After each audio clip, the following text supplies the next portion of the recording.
Rasmus. I dag skal jeg på hospitalet sammen med min far og have taget en blodprøve. Jeg er glad for, at min far skal med. På hospitalet møder vi sygeplejersken, som skal tage min blodprøve. Hun siger velkommen. Nu er det min tur og får lidt bedøvende creme på armen. Det føles lidt koldt. Hun siger, at det er tryllecreme. Vi skal vente 10 minutter, indtil cremen virker. Imens leger jeg, og min far læser avis.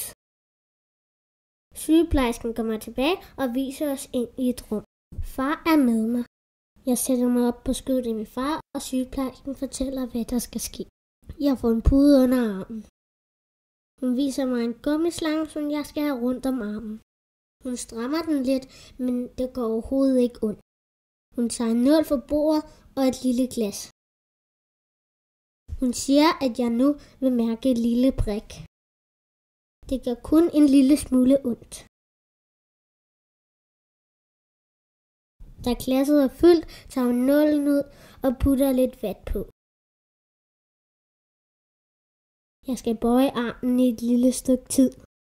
Nu er det overstået, og far er rigtig stolt af mig. Hun siger, at jeg har klaret det flot, og nu må jeg vælge et stykke legetøj fra kassen og tage det med hjem. Mig og far vinker farvel til sygeplejersken, og nu skal vi hjem.